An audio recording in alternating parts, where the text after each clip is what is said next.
नमस्कार माऊली. चला ज्ञानेश्वरीच्या सहवासात. ज्ञानेश्वरी अध्याय 10 मधील ओवी 215 ते ओवी 220च्या सहवासात आपण जाऊया.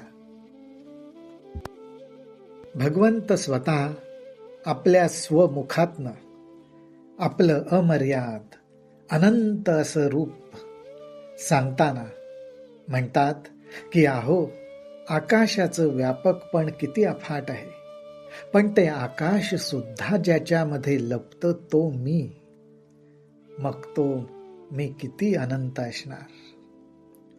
म्हणून मग भगवंत अर्जुनाला म्हणतात, ऐके कुटिलालक मस्तका धनुर्वेद त्र्यंबका मी आत्मा असे एकैका भूतमात्रांचा ठाई.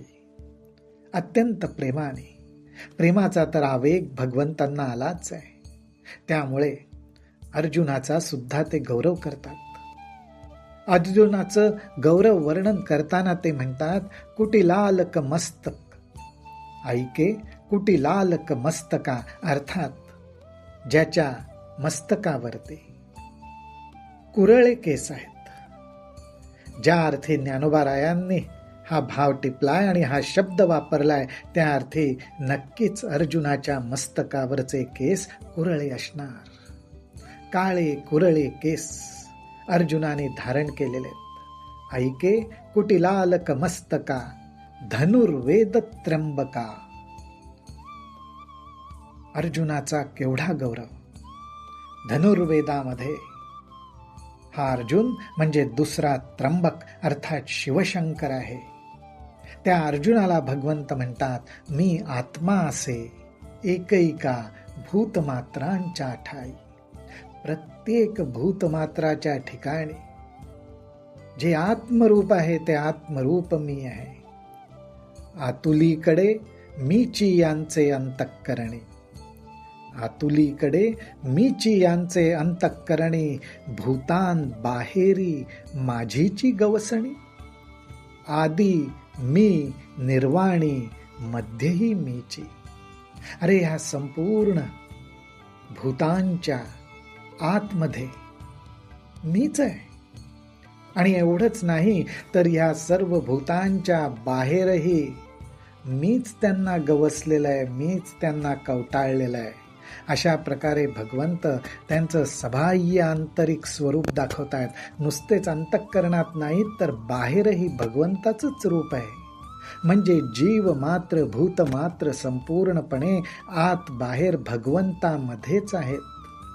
म्हणूनच भगवंत म्हणतात, आदी मी निर्वाणी मध्येही मीची. या भूतांच्या आधी अगोदर सुद्धा, सुरुवातीलाही, मध्येही, जेव्हा भूतमात्र दिसतायत त्यावेळी सुद्धा आणि त्यांच्या अंती सुद्धा मीच आहे.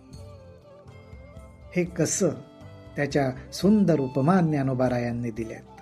ते म्हणतात, जैसे मेघा या तळीवरी एक आकाशची आत बाहेरी आणि आकाशींची जाले अवधारी असणेही आकाशे.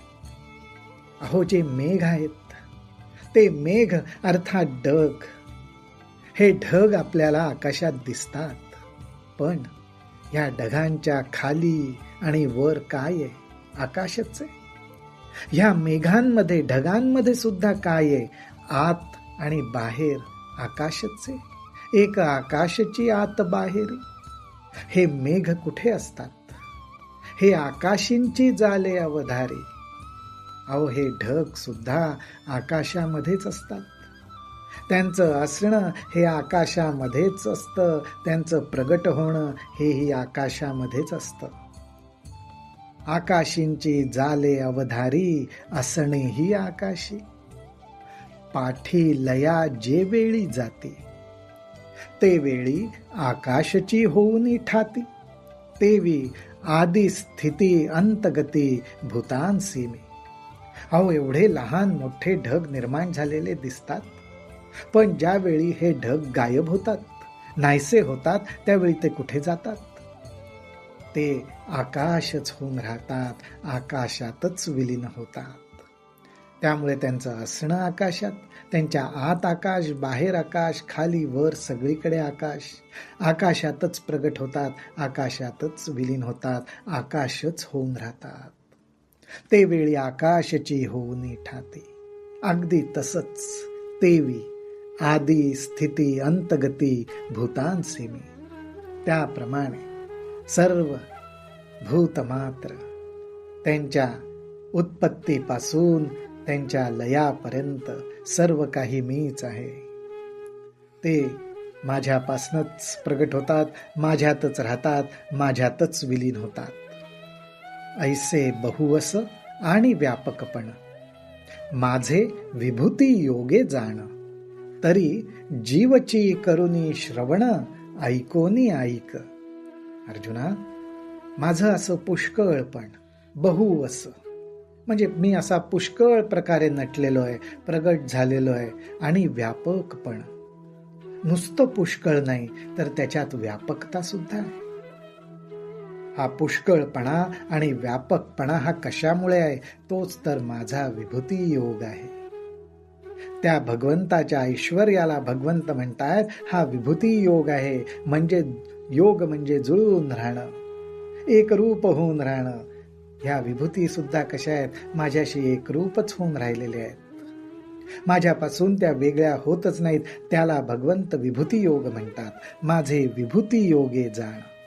त्यामुळे माझं हे पुष्कळपण, व्यापकपण जर तुला जाणायचं असेल तर माझ्या विभूती योगाच्या साह्यानेच तुला जाणता येईल.